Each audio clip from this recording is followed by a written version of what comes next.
Hello दोस्तों, कैसे हैं आप लोग। उम्मीद करता हूँ बहुत अच्छे होंगे। Welcome to learn IAS together success. दोस्तों, क्लास 6 का हम लोग ज्योग्राफी पढ़ रहे हैं। ठीक है, आगे बढ़ के देखते हैं। 6 का चैप्टर नंबर 8 है, जो कि है India climate, vegetation and wild life. देखिए, इंडिया क्लाइमेट, वेजिटेशन सब कुछ आगे चल के 9th में और 12th 11 12th में बहुत डेप्थ में आने वाला है, बहुत डिटेल में आने वाला है। यहाँ पे बस एक सुपरफिशियली हम लोग थोड़ा सा देख लेते हैं क्लाइमेट है क्या, कितने हैं, क्या है।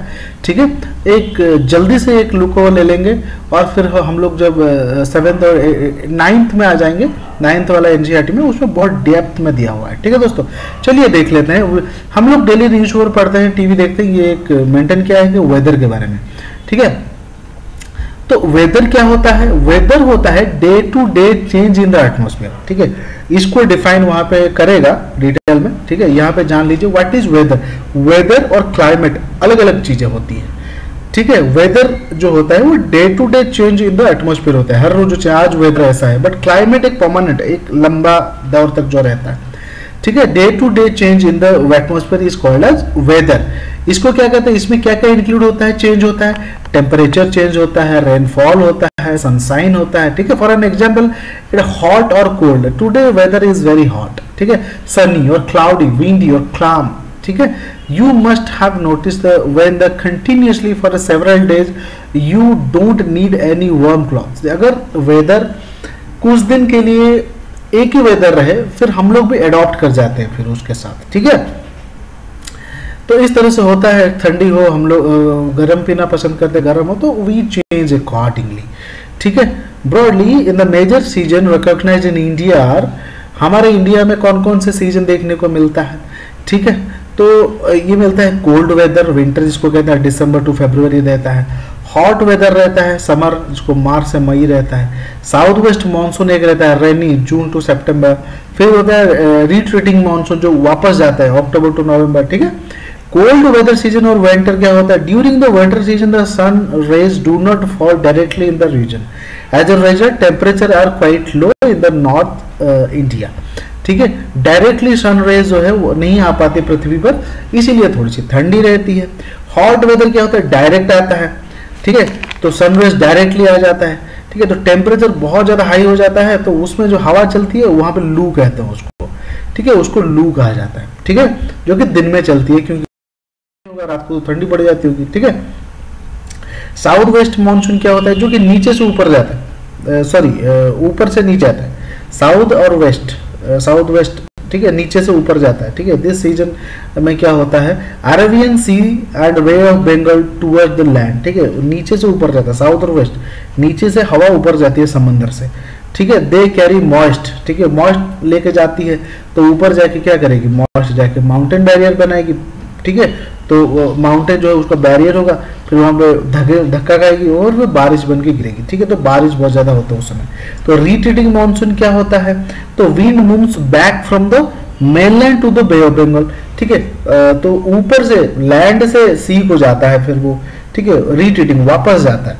ठीक है, तो ये क्या करता है? Southern part of the India, particularly Tamil Nadu, Andhra Pradesh की तरफ, बे ऑफ बंगाल की तरफ जाता है। यहाँ पे अरेबियन सी से जाता है, तो केरला में सबसे पहले मानसून आता है, फिर इस तरह से आता है इंडिया को। ठीक है, तो यहाँ पर वापस जाता है, तो बे ऑफ बंगाल में जाता है। ठीक है, तो इसमें क्या होता है? आंध्र प्रदेश के उस तरह वाला जो है एरिया, उड़ीसा, वो थोड़ा ज्यादा उसमें रेनफॉल होता है। ठीक है, the climate is about average weather condition. ठीक है, बहुत ज्यादा बारिश नहीं होती क्योंकि इतना ज्यादा मॉइस्ट नहीं रहता उसमें। ठीक है, चलिए आगे फिर हम बात करेंगे। अगर हम the climate of the place is affected by its location, altitude, distance from the sea. ठीक है, क्लाइमेट किस तरह से, देखिए हमारे एरिया में क्लाइमेट किस तरह से इफेक्ट होता है? वो होता है कि समंदर से कितना दूर है। ठीक है, समंदर से कितना दूर है, कितना ज्यादा मॉइस्ट वहां पे आ रहा है, उस हिसाब से बारिश होगी एंड एक्सेट्रा एक्सेट्रा। ये सब चीजें उस पर डिपेंड करता है। लोकेशन क्या है, किस एल्टीट्यूड पर है, डिस्टेंस कितना है सी से। ठीक है, एंड रिलीफ। ठीक है, Therefore, we experience a regional difference in the climate. India, Jaisalmer जो and Bikaner in the desert of Rajasthan are very hot. वहां पर बहुत ज्यादा गर्म होता है, समंदर से बहुत दूर है, बारिश ज्यादा होती नहीं है। ठीक है, उसी तरह से द्रास और कारगिल जम्मू में जो होता है वो फ्रीजिंग कोल्ड होता है, ऊपर होता है।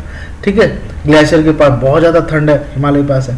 Coastal places like Mumbai, Kolkata experience moderate climate, ठीक ठाक क्लाइमेट ये लोग एक्सपीरियंस करते हैं क्योंकि बहुत ज़्यादा वो कोस्ट में है ना, इसलिए।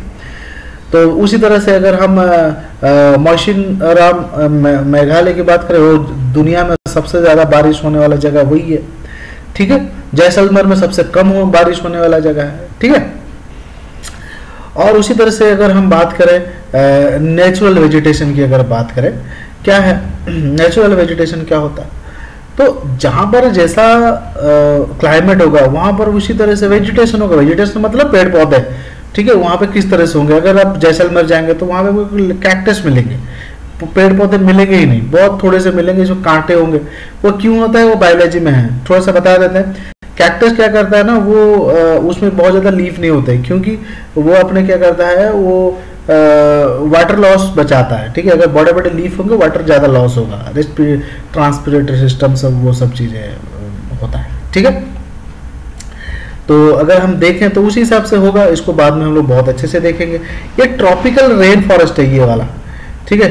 ये बड़े बड़े पेड़ पौधे होते हैं, बड़े घने होते हैं क्योंकि बारिश बड़ी ज़बरदस्त होती है, तो ये बहुत बढ़िया से यहाँ पर पेड़ पौधे उगते हैं, वेजिटेशन बहुत हाई होती है, ठीक है। ये देखिए यहाँ पे कहा गया है यंग ट्रीज हैं, श्रब्स है, ये है वो, एकदम घने होते हैं इसमें, ठीक है।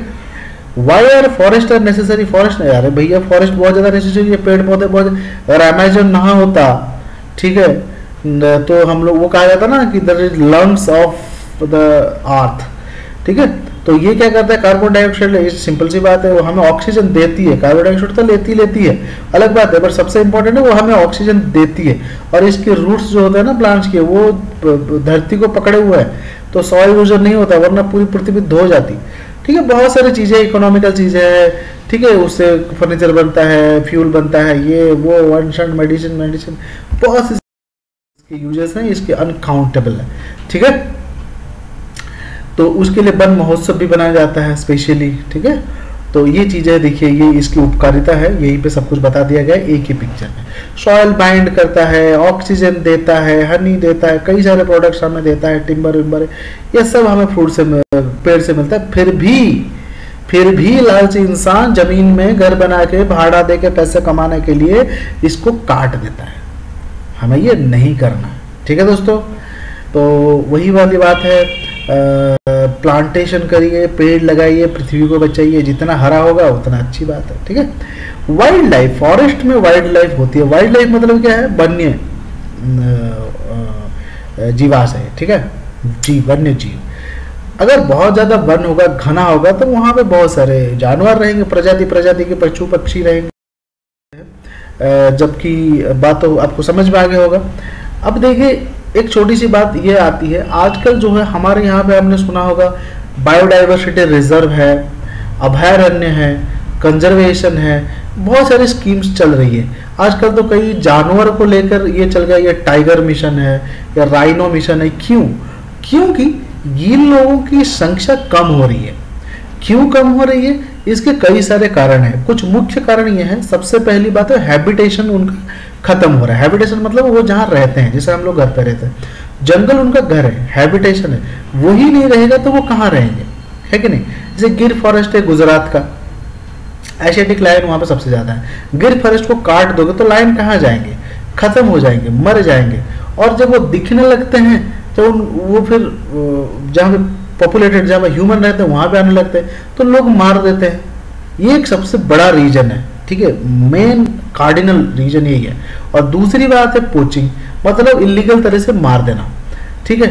कई जानवरों की जो स्किन है, चमड़ी जिसको खाल कहते हैं आप, वो इम्पोर्टेंट है। जैसे हाथी के दांत इम्पोर्टेंट है, बाघ की चमड़ी इम्पोर्टेंट है, ठीक है। इस तरह से इस चीज़ को बिजनेस करने के लिए, गलत तरीके से बेचने के लिए उनको मार दिया जाता है। तो सरकार ने कई सारे इस पे कानून बना रखे हैं, कई सारे पाबंद है, ठीक है, कि सब इलीगल है, तो कठोर दंड भी इसके लिए है, ठीक है।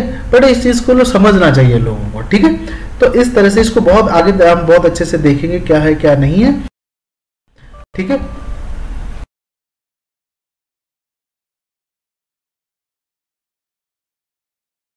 तो ये क्वेश्चन आंसर जरूर करिएगा, और हम लोग फिर मिलेंगे अगले क्लास के साथ, अगले चैप्टर के साथ। दोस्तों थैंक यू वेरी मच, और अपना ख्याल रखिए, अपना ध्यान रखिए, पढ़ते रहिए, और मिलते हैं हम। जय हिंद।